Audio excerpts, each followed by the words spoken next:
Hello YouTube, Shintigercurl here, that dude in the straw hat, bringing you yet another awesome video.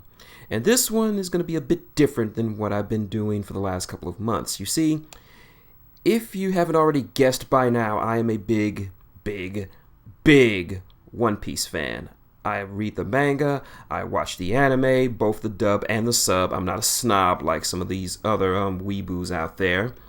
And I play the video games. I've played quite a few of them, and I thoroughly enjoy all of it. I love this anime series and the world and the characters and the humor, the action, the powers, all of it. Now, I've also run into a problem when trying to suggest this particular series to anyone to read or watch. And it's a daunting task because of just how long this series has been going on. It's been going on since the late 90s, and it shows no sign of stopping because, well, according to the series creator, Inichiro Oda, he is already that the time skip served as the halfway point, and it took 10 years just to get to that point. So how do you get people to understand the world and the characters and all this other good stuff about the series? So I figured, hey, why don't I just make a guide for people? And this is what this series is going to be. These videos will be a person's guide to One Piece. Guide to the characters, the story, the locations, items, and all the little bits of lore and story that go along with the series. And hopefully, by watching these videos, you get an appreciation for this series, and maybe it'd be something that you like to get into. But like I said, it's a very long series. The episodes are over 600, not counting filler, as well as the chapters have reached about 850 by the last time I checked. So this is just something, sort of a jumping on point for those who want to get into the series but just don't have the time or patience to sit through all of it, or someone who watches the series but wants a little bit more information as far as characters and places and events go. And this will be what this will be for them, for those people. I was inspired to do this by the Vaults of Terra, which is a pretty good channel that talks about the story and lore of the Warhammer 40k universe. I figured, hey, might as well do this for One Piece. One Piece is large and expansive, and this is not going to be a quick little series, so this is just to let you know. So I will do this probably once or twice a week, depending on fan reaction, and hopefully you guys can enjoy it. This video will serve as an introductory into the world of One Piece itself. So hopefully everything that I've said here, you'll find some way to like it. So, or at least give it a chance. If you're wondering what the story and the characters are about for the highest selling manga of all time is, this will be the one. So get ready, fasten your seatbelts. You're about to enter the wide world of One Piece. Wealth, fame, power, all of this and more was gained by one single man, a pirate by the name of Gold Roger. The only man to have sailed to the end of the Grand Line, the most dangerous stretch of ocean in the world, and lived to tell the tale. Such was his power and infamy that he became known as the King of the Pirates. Moments before his execution to a crowd of hundreds, he was asked what happened to his legendary treasure. His last words, "My wealth and treasure, if you want it, I'll let you have it. Search for it. I left it all at that one place." His death was supposed to dissuade others from raising the Jolly Roger and fly the flag of piracy, but instead it had the opposite effect, sending hundreds across the sea into the Grand Line itself, starting what became known as the Great Age of Piracy. 22 years after the death of Gold Roger, a young boy from a small village in the East Blue heads out with nothing more than a straw hat and a dinghy. This boy would be the main protagonist of this series, Monkey D. Luffy. Inspired by his hero, childhood idol and friend, fellow pirate Red Hair Shanks, Luffy hopes to assemble a super crew, sail to the Grand Line while having as many adventures as he can, and fulfilling his dream of becoming the king of the pirates. Along the way, he has assembled a small but motley crew of pirates with unique backstories, personalities, abilities, and dreams, all their own. First comes Roronoa Zoro, a swordsman with 3 swords, who hopes to one day achieve his childhood dream and fulfill the promise he made to his long-dead friend Kuina to become the world's greatest swordsman. Nami, originally a thief who stole exclusively from pirates, joins up with the crew simply because she wanted to rob other pirates. Because of her past with these particular pirates, she has a hatred of pirates in general, until Luffy shows her that not all pirates are bloodthirsty and cutthroat. Only after Luffy and his crew saves her and her village from the tyrannical rule of a fishman pirate named Arlong does she officially join the crew as navigator and sometimes thief. Her dream is to make a map of the entire world. Usopp, originally portrayed as a liar and a coward, he shows off that he does have a brave streak in him, even though he is the physically weakest member of the crew. He comes along with the crew as its sniper, and he dreams of, actually has 2 dreams.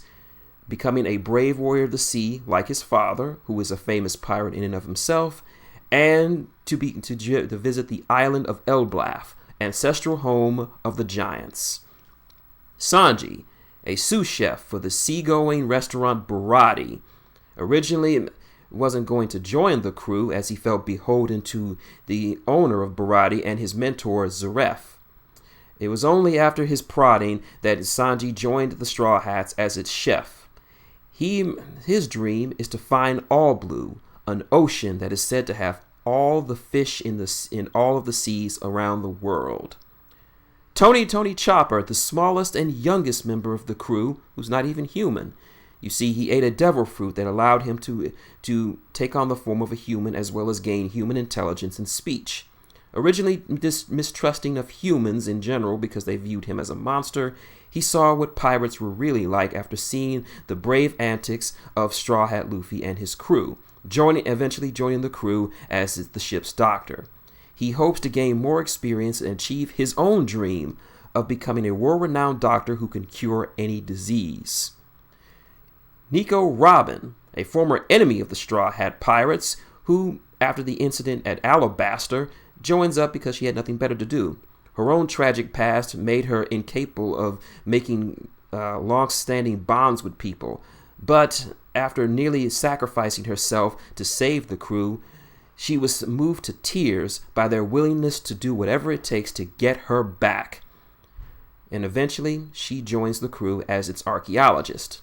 Robin's dream is to find out all the mysteries of the supposed Void Century, an era of time where no history has ever been recorded. Frankie, another former enemy of the Straw Hats, who beat up Usopp and took all their money. They were forced to work together during the Inez Lobby incident, where he became a steadfast ally. Impressed by the crew's friendship and bonds and the limits of which they were willing to go for one of their own, he decides to make amends by building them a brand new ship, and thus joins up with the crew as its shipwright. His dream, as he's living it on the boat, is to have a ship that could sail to the very ends of the Grand Line and back again. And finally, Brook, the oldest but silliest member of the crew. Brook is a walking, talking skeleton with an afro. Originally, most of the crew were very frightened of him, but after learning about his past and the lengths he was willing to go to keep a promise, they eventually accepted him along as the ship's musician.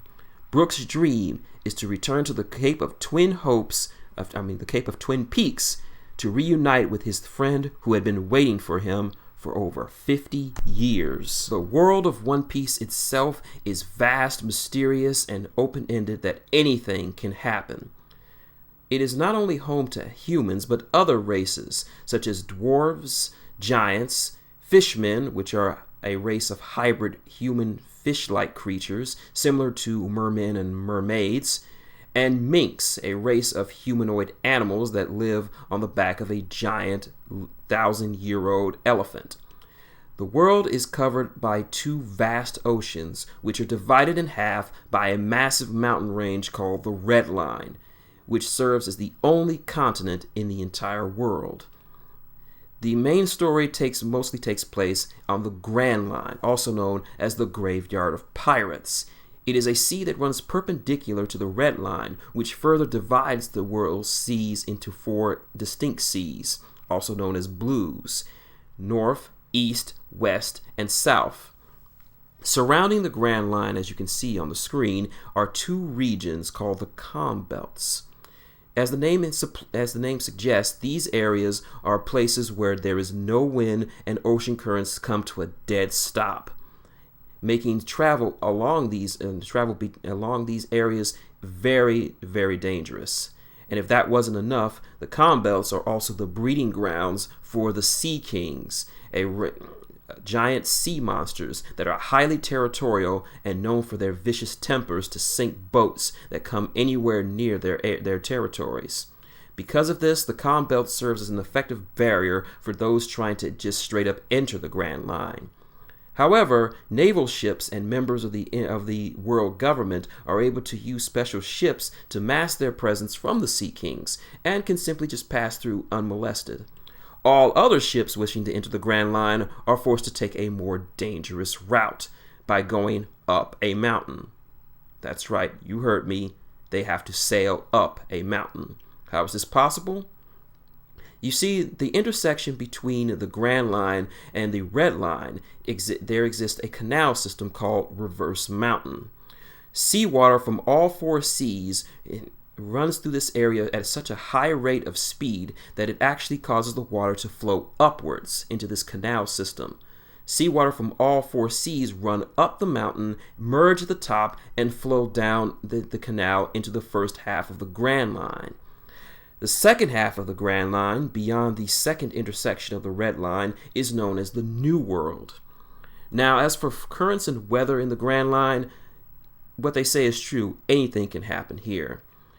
The weather in the Grand Line's open sea is extremely unpredictable, whereas in the vicinity of islands, the climate is very stable. Navigation is extremely hard if you're not prepared for it, because of the magnetic fields in the Grand Line make normal compasses malfunction. In order to get past this, one needs a log pose, a special type of compass that locks onto an island's specific magnetic frequency and then locks onto another island's magnetic frequency once it adapts. The time is for it to set for a specific magnetic frequency depends on the island. Some can be a few hours, others a few days, and some even a few weeks. This process can be bypassed by obtaining an eternal pose, which is a log pose variation that is permanently set to a specific island and never ever changes. The source of superpowers in the world of One Piece, and a phrase that you'll be hearing a lot of on this channel, are devil fruits. Devil fruits are a type of fruit when eaten will confer a power to the one who consumes it. There are three distinct categories of devil fruits. First are the paramecia or superhuman type fruits, which bestows the user a particular superpower or transforms the body in some way or fashion. Second are the Zoan class fruits, which allows the user to fully and partially transform into a specific type of animal. It not only is not limited to real-world animals, but also mythological and extinct varieties of animals as well. And finally, and considered the most powerful type of devil fruit, are the Logias, or elemental type devil fruits. It allows the user to transform the substance of their body to become a particular element, like sand, smoke, light, magma, ice, and what have you. Because the fruits are seen as the incarnation of the devil of the sea, many believe that devil fruit users can't swim because the sea hates them. This is true because if a devil fruit user falls into or even partially if submerged in seawater, they will lose all their strength and coordination and thus sink to the bottom like a stone. Moving water, such as rain and waves, does not have this effect. Another weakness that the devil fruit users have is to a substance called sea prism stone. This stone acts sort of like kryptonite to them, draining them of their strength and their ability to use devil fruit powers at all.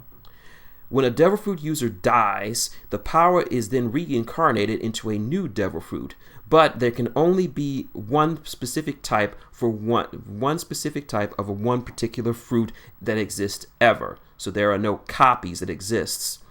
And if you're thinking about consuming more than one devil fruit, don't. It is said that consuming more than one devil fruit will cause a person to die, with their bodies exploding from the inside out. A devil fruit can also achieve a state called awakened, when the user can turn anything around them besides their own bodies into what a devil fruit power is, as evidenced by Doflamingo turning the land around him into strings. Another term you'll be hearing a lot of in this particular series is Haki, literally meaning ambition. Haki is a special ability that is present in every living being in the world of One Piece. But while everyone possesses it, very few manage to awaken it, and fewer still could even master it. There are 3 distinct versions and variations of Haki. First, Kinbushoku Haki, or Color of Observation. This ability allows the user to sense the presence of other beings and also have a form of limited precognition, allowing them to foresee attacks, their severity, and the direction they'll come from. Color of Armament Haki, also called Bushoshoku Haki, envelops the user's body and even the inanimate objects they wield with a layer that is akin to invisible armor that enhances their strikes and improves their defense. This can be also used to inflict damage to devil fruit users who are immune to physical strikes, mainly Logia class devil fruit users. The third and rarest of the Haki is Haoshoku Haki, or conquering the spirit of the conqueror, as I like to call it. It's an ability that, unlike the other 2 Hakis, can only be gifted to a few people. If a person is not gifted, then no matter how much he trains, he will never be able to use it. Conqueror's Haki enables one to overpower the wills of other people whose wills are much weaker than them. It can be used to mind control or even render a victim unconscious. Note that strong-willed people can withstand or even completely ignore the effects of this particular Haki, even if they don't possess the ability themselves. This Haki can also have physical impacts, such as causing tremors or destruction of the user's surroundings. If a person uses too much of this Haki, it will stop working for periods of time, so they just can't spam it. Also, animals seem to be very susceptible to this type of Haki, as it will cause them to shrink away in fear, no matter how strong or bloodthirsty that animal particularly will be. Well, that's all you need to know to get into the world of One Piece for now. I hope this video explained a few things for all the questions you have about the series of One Piece. Like I said, this is just merely an introductory video to get you into the series. After this one, I will start doing individual videos profiling certain individuals, crews, items, locations, terms, and what have you from the series itself. Now, if you are a fan of the show, if you want me to do a particular profile, I'm not doing these in any particular order. I'll just do whichever ones I feel like doing. So if you have a particular person, place, event, or group or organization that you want me to do, leave it below in the comments and I'll definitely get to work on that. Be sure to thumbs up this video, like the video, subscribe would even be better, share this video with people who you really want to get into the series with, and just overall just show some support for the series. So until next time, this is Shintigercurl, that dude in the straw hat, saying good day and set sail.